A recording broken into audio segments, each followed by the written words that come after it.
Hello and welcome back to the Dad Space Connects With podcast, the show that takes a deep dive into the trials and tribulations of what it's like to be a dad and brings some of those difficult conversations to the forefront. I'm your host, Sean Barker, and these are my co-hosts, Luke Wilkinson and Lucas Carter. Warning, the following episode will discuss topics around the subject of suicide, which may trigger potential distress. Please continue at your own discretion.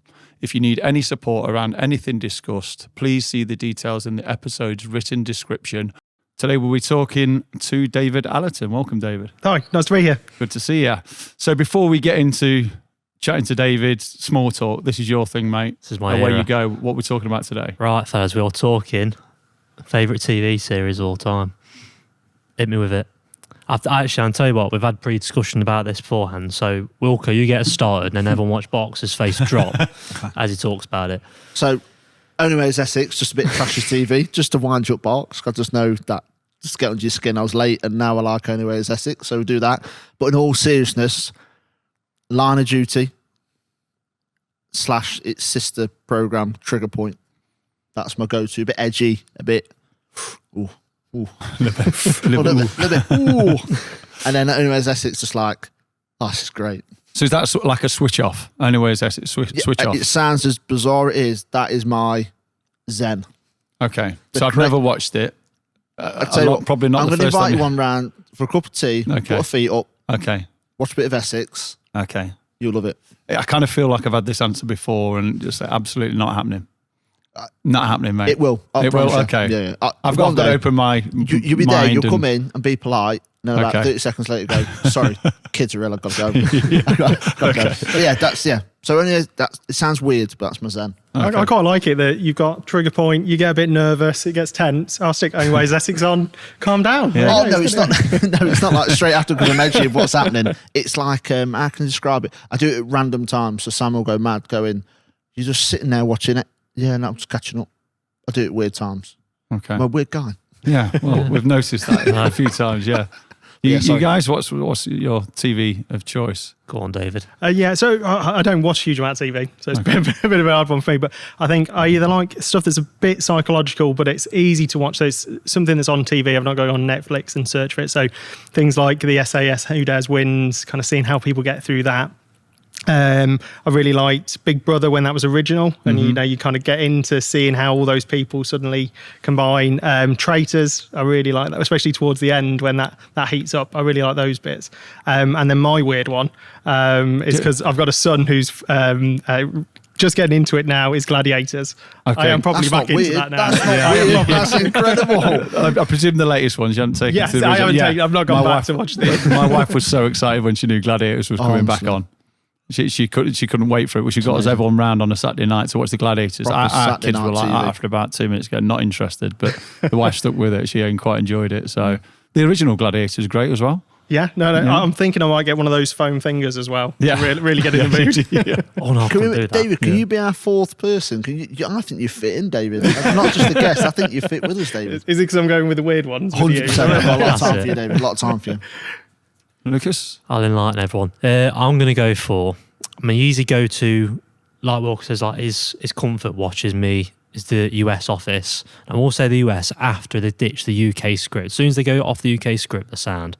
But when they're on the UK script, it's a little bit weird. But after that, solid, can't beat it. And then you can go for your base like Game of Thrones. I'm into all that nerdy fantasy, make-believe stuff. And then Gavin Stacey's always needs a watch as well, isn't it? Yeah. And we've already been sold a lie, haven't we? We thought the new Christmas special was coming, didn't we? But it's not. Is that? It's not. Ruth Jones said no. So she's broke everyone's hearts. Well done.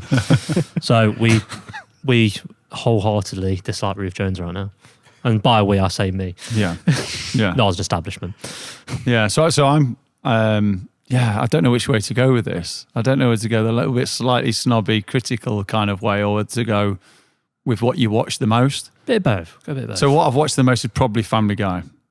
Oh, Probably Family Guy. We got to a certain stage, maybe I don't know, 10 years ago, where we couldn't fall asleep without Family Guy being on TV. I think it must have been on one of the channels where it was like... It's always BBC 3, I think, or something like that. Something like that. So it started at 10:30, it went on till 11:30. Then after that was American Dad. Yeah. And American Dad told us we were awake too long. Yeah. You kind of... That's me bang on.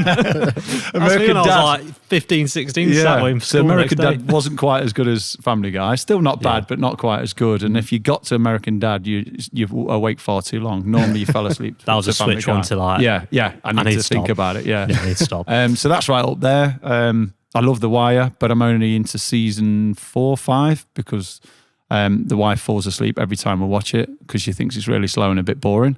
But we generally watch stuff together. So we get in bed to watch TV at 9 o'clock. There's similar to yourself, Dave. We don't watch much TV. So when we do, it's kids are in bed, the dog's sorted, all the lights switched off. We go and chill out in bed and we'll watch something. Netflix has changed our lives really in terms of watching the TV stuff. But Curb Your Enthusiasm, anyone watch that? I've seen bits of it hungover. That's pretty much the only time I've seen it. Yeah, it's hard work but hilarious. When did it come out? It's probably 15 years ago, maybe longer than that. Kind of officey, dry, kind of weird humour. I was expecting you to say Only Fools and Horses, to be honest. I thought that'd be right up your street. No, why? I don't know. It's going to be that vibe. Why? I want to know exactly why. Well, I want you to give me a reason. No, it's just the vibe I got. I don't know. It just seems like that sort of humour. I don't know. I've never seen him so nervous. Sorry, Box. There's an array of different kind of working kind of up from Wilko up this way. But nice little small talk. Yeah, steady.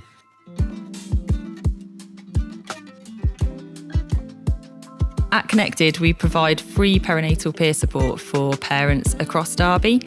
We have an absolutely fantastic team of volunteers who do 6 months of training to provide one-to-one and group support to parents across the city. The groups are Bump to Babies groups and dads groups where parents can come along, meet other parents with their children, share their struggles and successes of parenthood, have a hot drink and a biscuit or two, and generally get looked after. They're not like your stereotypical mum and baby groups where you go to do something with your baby. It's very much a focus on the parents and getting support. We recognise that dads quite often get overlooked during the stages of pregnancy, birth and beyond. So as well as Dad Space that we do with Derby County Community Trust, we're looking to expand the offer for dads in Derby so that they can access more support during that time.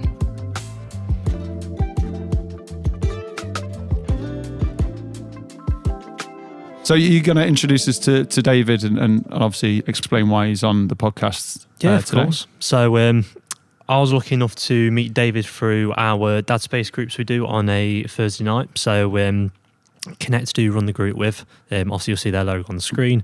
They saw David at a event, saw him speak, and they went, he's perfect, put me in touch, and then organised for him to come down to the group and talk. And I knew as soon as that session had finished, I thought, David's story and the way he articulates it and the way he talks about his story is just, it's bang on perfect for this podcast and what we want to achieve and what we want to do. So I thought it's just the perfect opportunity now. We're back into the swing of things that we can get David in and start talking about him, which is probably the worst thing you can do to a person when you like to say an interview. Talk to me about yourself, but I suppose that's what we're here for. So there's no pressure as well. Now you said it's perfect for it, and now I've got to make sure that I really the topics are huge and span over loads of different things, and today it's about you. So I'm an expert in that.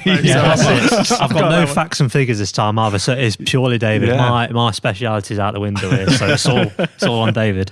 Yeah, you'll be quiet for the next kind of half an hour now, just me monologue. Just talking away. Yeah, it would be hard for us to keep quiet. Hard for me. So I'm already thinking, how am I going to do this? But it's about you, David. This is all about you. So do you want me to... Yeah, I suppose you get stuck in, you know where to start, so... Yeah, so the reason I came to the Dad Space before was I have a company now and that's focused around kind of like mental health and how we can kind of engage people in different ways about it. But the reason I started that business was because of a mental health crisis that I went through myself. And it was kind of timed perfectly. I met yourself and met the kind of perinatal charities where... When I went through what I went through, it was right at the point that my son was born. And there'd been things that had built up before that, but that was kind of a real crunch time for me. And One of the things when I've spoken to lots of dads now over the time is the guys have a tendency to, I think, when there's your first child on the way, you go, wait a minute, I've got to step up now. I've got to really be the one that is the rock for my family. I've got to make sure that kind of I'm delivering for them. This becomes more than about me now. I've got to push this.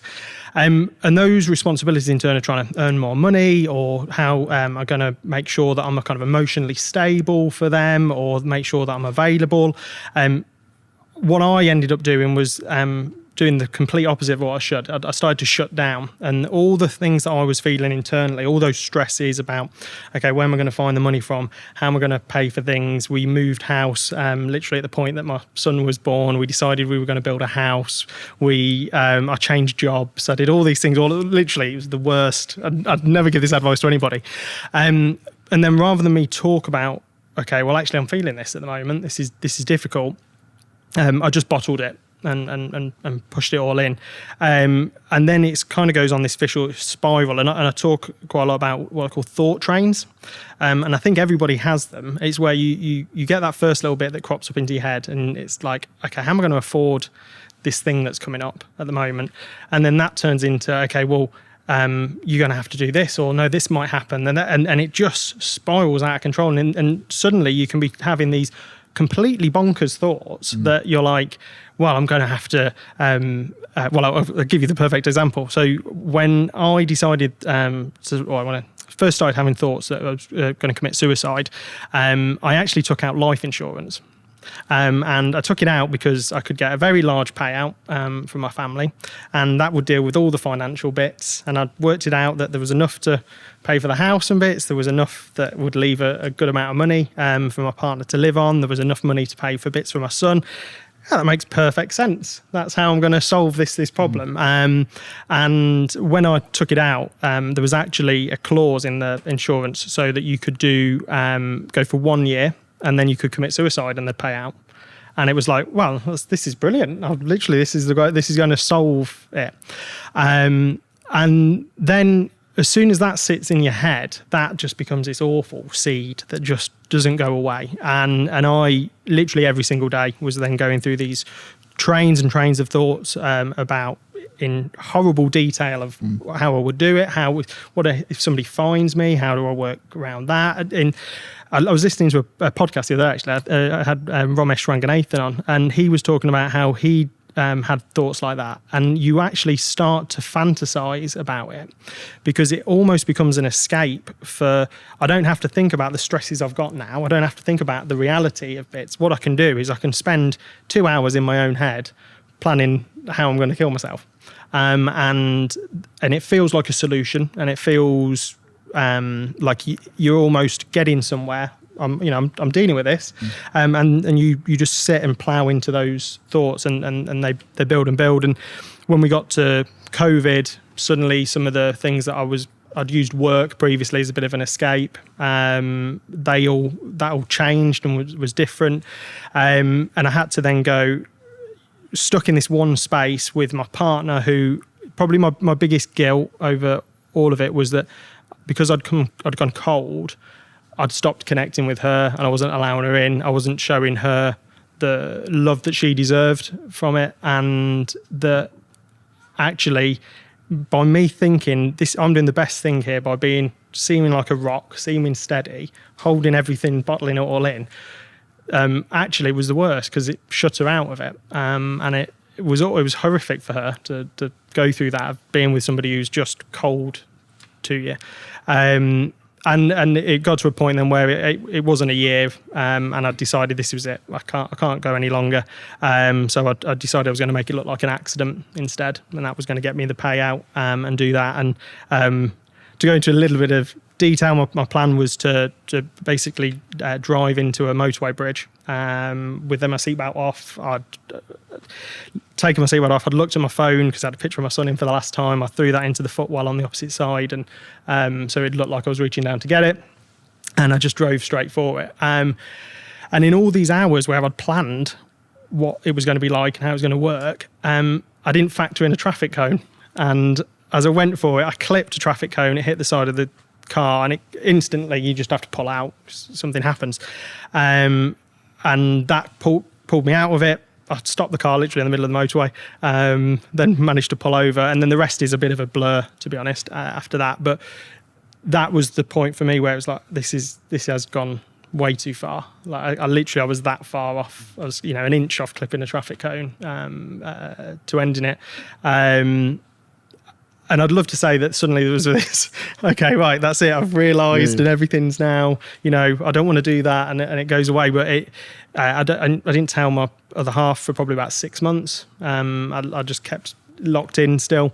And then when I did tell her, I told her not to tell my family or my friends, because I didn't want that.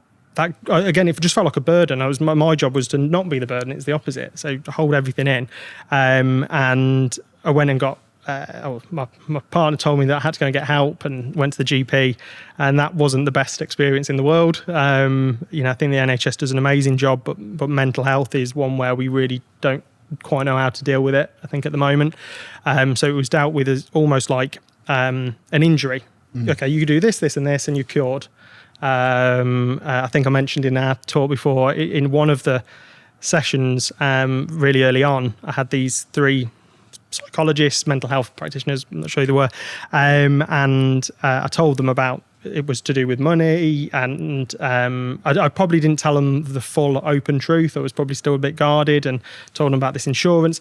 And this person turned around to me and went, well, that's not normal. And it was like, oh, that's the one thing I really didn't need to hear at this moment in time, is you're not normal. So I did CBT, and because I wasn't engaging, I just did what they told me to do, said everything was better. And ultimately, what caused me to seek help was my relationship broke down in the end, because I'd pushed everybody so far away and tried to lock it all in. And then when I broke up with my partner, I had to tell my parents. I opened up to them for the first time about it, and then got therapy. And going through therapy was the bit for me where, with a therapist who's amazing, incredible guy, who just let me talk. And I kind of just shared my thoughts really openly and honestly for the first time with somebody. And slowly, over kind of 18 months therapy with him, kind of got to a place where, it's just worlds different, completely worlds apart, and building what we used to call a toolkit, basically, of how do you stop these thought trains? How do you nip these bits in the bud sooner? And work from there. So, yeah. Wow. I've just thrown that all at you there, didn't I?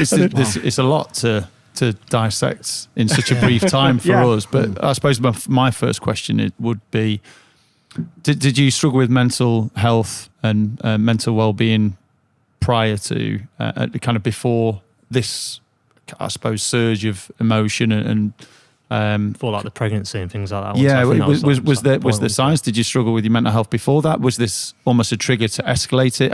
What was the process before, or did you feel like a different person before pregnancy and having a kid? No. In terms of my mental health, I would have never have described myself that way. To be honest, I'd have been probably the opposite. I'd have been like, no, I've got this together. I think I viewed people having therapy as this kind of like, well, just pull yourself together and deal with it. But actually, it was that mindset that I'd had for a long time of, you just get on with stuff. You deal with it. You don't need to externalize it. You don't need to bother other people with it. That was actually the kind of toxic bit within it, that then when the pressure came, that suddenly then spiraled into something more. So yeah, it wasn't that I had what I'd class as kind of mental health issue, but I had poor mental health because the way that I dealt with stuff was just wrong. Yeah. So I suppose the process going into when you get to feeling an absolute huge amount of pressure from maybe just being yourself and bottling things up, which isn't healthy anyway, as soon as it gets to another level, those kind of bottled feelings, those keeping it to yourself, almost hoping that you can manage it yourself and deal with it yourself, was probably one of the hardest things and probably the worst things for you when you did feel that pressure, when you did need support. And you talked about your relationship with your partner and that breaking down. So previous to that, did you have a healthy relationship? Were you very open? Were you very kind of forthcoming in terms of... I think when I look back, actually our friends would all talk about how great relationship we had. There was a complete like spark, and I think the kind of life that we had together was great. And there's always bits that work pressures and bits like that, and all those bits notched up. But it really, I think it changed when, for me, it was okay. Actually, I have to now step up because I'm going to have a child. That was where I just went so extreme with shutting everything down and finding ways to just cope. So I'd work away a lot, and I used that as a kind of, okay, well, I have my work life and I have my home life, and then when I go out with my friends, I've got that life where I can go and enjoy that, and suddenly you compartmentalise your life into different blocks, and then I think that was partly why as well, when as I tried to go, okay, well, let's keep changing my jobs to move up and earn more money, and that'll make things better. Actually, well, the pressures increase as well, and I made some probably bad decisions in some of those career moves that suddenly meant there was even more pressure. So what was my escape before of going to work and enjoying the work that I did, that turned into a stress. Yeah. So I just didn't have anywhere to escape from it. When you were saying before, Wilko, I'm sure you can kind of vouch for me here. When your first child is on the way, the last thing I'd want to do is think about moving house, putting more pressure on yourself. There's a lot of pressure that comes with it, isn't there? 100%. I think when you were talking about the pressures, I get you were at a point where that tipped you to those decisions. But I think for people listening, they'll resonate that first time is tough because you're thinking, right, I've got to think of another human in the house. And what you said about moving jobs, because I say to these people all the time, it's all right, you're going to get a £70,000 job and thinking the world's great, but you've got £70,000 worth of responsibility, which does take the joy away because you've got to make difficult decisions. And if you're making difficult decisions at work and not enjoying it, then coming home and not enjoying home life, it just becomes a bubble and you feel trapped because you think, I'm not going to open up and say I'm struggling, because you believe you're not. So to hear you talking, I'm not saying I've been in the point where I've had suicidal thoughts, but when you're talking about you didn't want to open up because you didn't want to feel like you were struggling, we've kind of been there, me and Parks were talking about it, that you just have to go, I'm okay. I'm just going to brush it off and carry on, because we were in a good position to deal with that. But I can imagine if I was thinking that for the next 8, 9 months, 12, 13, 14, 15 months, it becomes suicidal thoughts because you think, I've got to get out of this rut. And it's scary, and sitting there, it's made me realise, and I don't want people watching this and thinking, I'm in trouble, but it makes you realise thinking, I've got to do a few bits and bobs in my head. And now I've got a second child.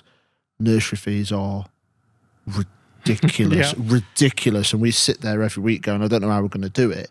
And unfortunately, if I do bits and bobs away from it, but if that stops, pressure comes again. It's frightening, isn't it? It's absolutely frightening. There's one decision or one moment can flip everything. One of the things my therapist talked about, and it really hit home for me really early, was he talked about how your body keeps a score as well. So all this stress that you build up has to come out. It's got to come out somewhere. And he talked about it as like a Coke bottle, and your life is, you can take a bit of a shaking and then leave it and it's okay.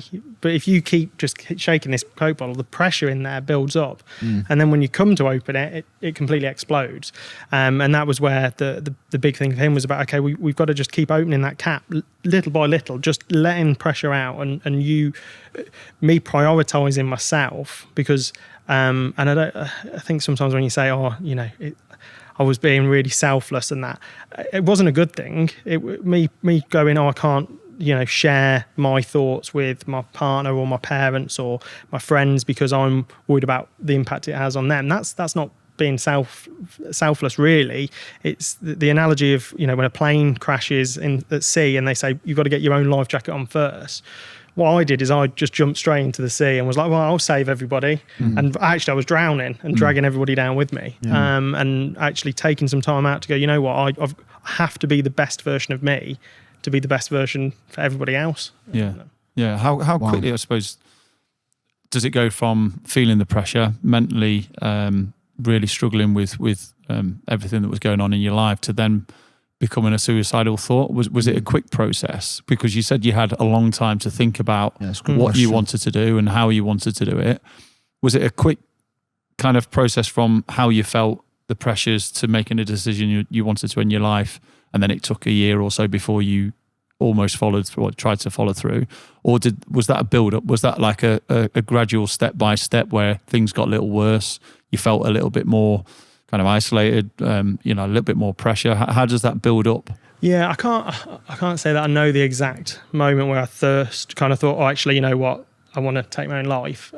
So it's a bit of a mental blur, but from when my son was born to it, that was kind of probably 3 or 4 years. So it was a long period of kind of going through that and trying to find ways to deal with it, like changing my job or doing different bits. That all these bits that I tried to do or tried to solve issues and fix it. But what I did find is the kind of the deeper you go down this rabbit hole in your head, you kind of start back at that point. So your thoughts, these thought trains happen. You don't go, right, I'm starting from feeling okay and I'll work my way down again. Like the next day, you start at the point that you got to your lowest, and then that goes down a bit further. And then the next day you'll start at the point that you're lowest. So by the end of it, my thoughts were instantly, okay, what are we doing today? How are we going to think about this? I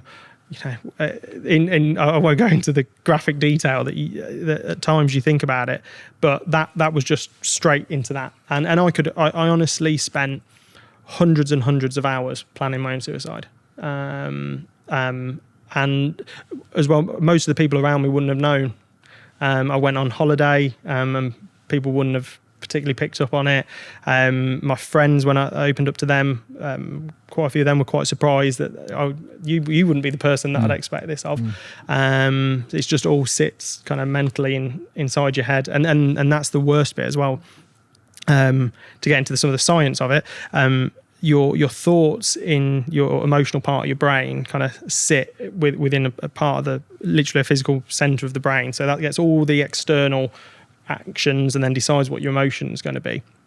And then the logical parts of your brain are separated into different parts. And if you're not hearing what you're saying, literally hearing it, it just sits in this emotional bit and it just goes on and on and on, and it's not getting any logical bit going, excuse me, like what you've just said is bonkers. It just keeps going. And again, that was another piece from therapy of I had to start talking to myself literally out loud. I do it in the car just so I didn't look like a complete weirdo. People would think I was on hands-free. But it would literally be, I have a list of what I call truths on my phone that I would, if I was feeling myself starting to go, okay, I'll take myself through these truths. And some of them were questions like, okay, is what you're thinking actually true? Or is it something you've just made up in your head? And it might have been something like, somebody at work, you go, oh, they've got it in for me. The way they're acting to me, they've got it in for me. But is it actually true? Like, what evidence do you have for that? And then even if it is true, can you do anything about it? And if you can't, then you've got to let it go. If you can, are you actually going to do something about it? And I think suddenly having these conversations, like I would talk to a friend, allowed me to start hearing some of the stuff that I was saying, and that was quite a scary process actually, suddenly recognizing this person, and I think I went through quite a period where it was almost like me the darkest point was a different person, and it was like looking back at, well, it does actually feel like that. I don't really have a huge amount of direct memory. It's almost like third person memory looking back. And then kind of going, how are they thinking like that? Just it's crazy. Again, not to, like, because I was having conversations the other day with someone about this. So you're talking about your thoughts. Was there any point, and not to bring it up, that you thought, is this my own thoughts telling me, or is this borderline psychosis where you're hearing voices? Was it any at that time, not to put that on you, did you feel at any point that it was not you, this was something that, or was it all your own thoughts, but you were doing it inner, if that makes sense? If I've made any sense there. Yeah, no. So it with things like, so my understanding with true psychosis is it feels like an external person talking to you. This didn't. This was a complete internal voice that was talking to me. But I don't know if you've ever tried meditation and try and switch off your mind, and you do the bits where you breathe, and they go, then try and not think. And literally, as soon as you do that, a thought pops in your head, and you didn't create that thought. Yeah. That thought just appeared, and then you go, oh, okay, no, ignore that thought. Focus on my breathing again, and then another thought comes in. He's like, oh, are we having sausages later? And you're like, oh, no, I didn't create that thought. So you almost, it kind of almost is somebody else. Okay. You don't sit there going, okay, I want to think this now. Yeah. It just appears, and then you just run with it and go with it that way. It's interesting. Okay, not me again. Is that we all think thoughts when we're sitting there silently and you're going in, but sometimes you have that control to go, like I say, that's bonkers. I'll get up and I'll do something and I forget about that thought. I think what the people listening or watching was there any point, I know you might have said you couldn't park it, I need to get up and do something else, or was you in that much of a routine of these thoughts, it was so hard to get out of the routine? Yeah, I think I was highly functioning. Okay. So, I was working, I was completely normally, I was kind of acting externally. It wasn't, and I really truly understand why people do get into a point where it's like, I can't function. But I think I'd managed to divorce myself kind of from it. So there'd be this almost external robot that can, okay, I'll get through the tasks, but in my head, just churning through these thoughts. And do you think, obviously looking back at it now, not necessarily the actions you would have taken, but do you think there's anything that you had someone told you and almost forced you to it, if you'd done something in particular to kind of stop that evolving into what it did earlier doors, like when if it really starts to feel the pressure a little bit, do you think there was anything particular you could have done to kind of tackle it earlier, or do you think it was just a case of it was going to happen, the ideal scenario that you'd listen to this advice and you'd gone through with it? Yeah, I think it's if I could be me now and go back, there's a million things I'd do differently. And the big one is talking. And it seems, and I'll get it because I was in that position of people saying, oh, you just need to talk, you need to open up more, you need to do that. What the hardest thing is that first step of going, is my mic falling out? I suddenly noticed it's down in my chest. The telling my parents is, I told my partner at the time accidentally. It just came out. I didn't mean to do it. It just came out, and then she wouldn't let me obviously not talk about it. Telling my parents was one of the hardest conversations I've ever had. I'm an only child as well, so the responsibility that I suddenly felt of like, oh, I was going to take your only child away. You were going to be left with that guilt. Is it guilt on your half? Like it was at the time, yeah. And again, one of the things that my therapist says is one of the truths that sits on my phone is, and I really love it when it sunk in, was guilt is an emotion to act upon and not endure. And I think when you really get your head around that as a concept of going, okay, the reason I feel guilt is because I did something and I need to not do that again, not keep feeling guilty about it. So I think I can look back at it now and go, yeah, okay, I don't personally feel that guilt anymore, but the guilt leading up to it, because I wasn't acting on it, I was literally just enduring it, was horrible. And luckily they were amazing, like, and it couldn't have been better in terms of the support for me. But once I got it out my mouth, it was like, oh, right, that was the biggest weight lifted in one go. And then after that, the weights get smaller, but there's lots of them and it takes a long time to get through. So we mentioned on one of the previous podcasts, my wife struggles with depression, anxiety, and she uses me as when she's starting to feel down, she'll say, just to let you know, I'm starting to feel down. At that point, you have the conversation. But I think the first time you probably speak to someone and you probably get that guilt and that concern off your shoulders to have the conversation. She now uses me as a bit of a soundboard. And when you're talking about logic, the amount of stuff that goes through her head, which is completely illogical, makes no sense, and she recognizes that, but it still doesn't stop that train of thoughts that you mentioned. And sometimes you just have to say it. So then I go, it doesn't make sense, sweetheart. And hearing me say, you had to hear yourself say that and hear yourself and the irrational thoughts you're having when you externally promote that and push that out, you can hear it yourself.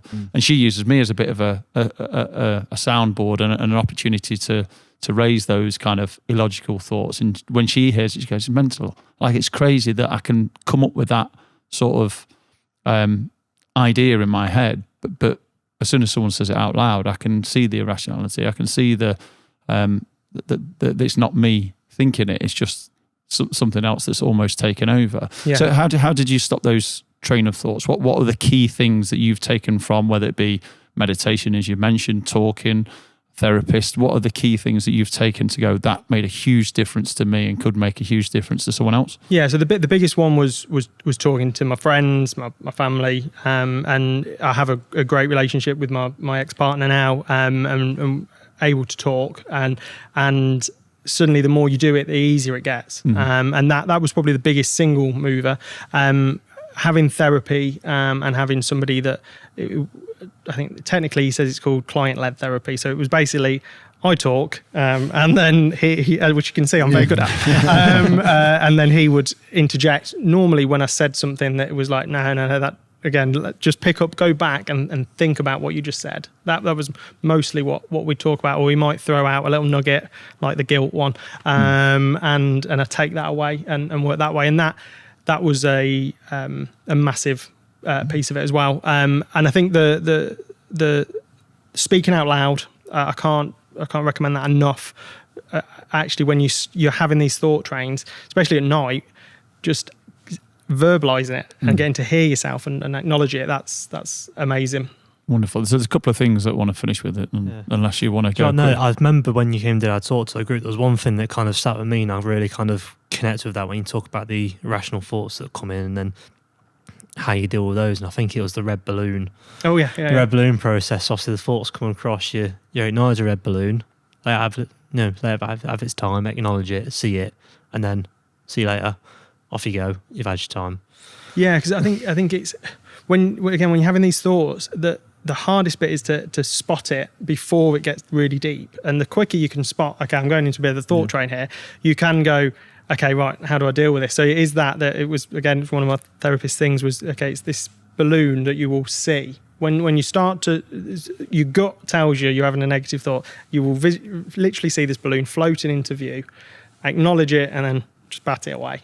And because you're not going deep in it, that's so much easier. You couldn't bat it away when you're in the moments when it's really bad, but being able to suddenly just go, yeah, I spot that now, and I push that away. That was a huge piece for me. So obviously we've talked about really difficult time for you, and obviously touched on really kind of sensitive subjects which you're more than happy to talk about and open. I think it's important we recognise how you are now, how you're feeling, what's life like for you now. We've obviously had a period of your life that's been very difficult and traumatic in lots of ways. What are you doing with yourself these days? Everything's changed. It is night and day. I actually have I don't know if I've got time. I've got an email. I don't know if I can read it. Yeah. I've got time. Yeah. I might need to turn my phone on, so that's good. That's fine. You actually turned it off. You were listening. We just put it on silent. We're divas. We put it on silent. You actually listened and I was so sensible. I was so impressed behind the cameras that someone's listened. I was like, I can't be the one to bugger this up and it suddenly goes off. It's normally me, so... At least it's not you. But so basically, on my first day of therapy was the 9th of February 2002. And in that session, I went in and I told myself, okay, you just let everything out, and I literally blah, blah, blah, blah, for an hour. And he spoke literally at the end for about 30 seconds and said, okay, I want you to think about what do you want your life to look like. Like, spend some time really thinking about what you want that to be. I'm not looking. And what I ended up doing, and I'd completely forgotten that this happened. I sat in my car afterwards. I know I sat in my car because I've looked at the time, so I know it was literally just after the session. And I wrote myself an email that I then scheduled for 6 months later.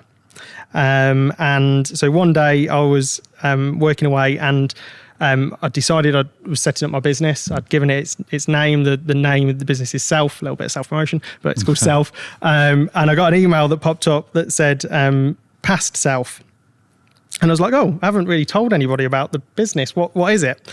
And then I started to read it. So it says, hi, David. This is an odd thing to do. Writing to yourself in the future to look back on. I hope you're happier. I hope you look back at now and you think that this was all the right thing to do. And these were the first steps forward which led you to where you are now. I hope that life has come together, or at least is a good way there. I don't know what it looks like, but I hope it feels good. I hope that it didn't get too hard and that you actually do get the chance to read this. Sorry. It feels like it would be a waste of your life if you weren't there. It's a very weird thing to think that I have no idea where my own life will be or what it will look like in just 6 months. I hope it's less hard than now. I hope you feel like you've grown as a person. I hope you're healthier and I hope you feel better in yourself. Be kind to you, David. Wow. Wow. Yeah, it was a bit weird to read time. I'm so happy I did send that though, because even 6 months later, the difference that I felt and reading that back, and I can't remember how many times I say I hope in that, and my hopes aren't particularly big either. Be alive, and I hope you're happier. And I just was, and it's seeing that and going, okay, that's how dark it was. That literally, I didn't know if I was going to be alive to read that email, and to go, yeah, no, life is better and it's coming together. And so yeah, for all the bits that change physically, I'm not really fussed about those bits. It's the fact that, you know, I have a great relationship with my son. I've got a great relationship with my family, with my ex, with my friends. I don't have those thought trains, or if they do, I catch them quickly and I move on from it. And life is lighter and easier and happier, and that's the big difference. Amazing. Thank you for sharing that. Yeah. Final question. What would you say to someone in that perinatal phase that is struggling with mental health? Normally we do a bit of an outro and I finish it, but it'd be nice for you to just finish it. What would you say to someone in that stage with mental health problems? I think for anybody, regardless of if they think they're in a mental health crisis or not, because if they do, it's probably too late. If that is going to be one of the hardest periods of your life, in that first year, so you have to talk. Even if it is just to your friends down the pub, they're okay listening to you moan. I can't remember, is it Paddy the Baddie that said, you know, I'd rather you listen to you talking than have to carry you coughing. Men in particular have got to stop this thing of we bottle it up and we don't burden other people with our thoughts. Just talk, and people are happy to just listen. And the weight that lifts is massive. Yeah, it's wonderful. Like, from my point of view, actually listening. You know, today with the podcast, we've often been a little bit more talkative and got involved that little bit more, and it's been nice to sit back and listen to your story and kind of listen to some of the detail and obviously the experiences you've been through. It's remarkable, and the little touch with the emaals, you know, really tops off. It's amazing. So thank you very much. So much. Yeah, it's amazing to see you, to listen to you. Wonderful.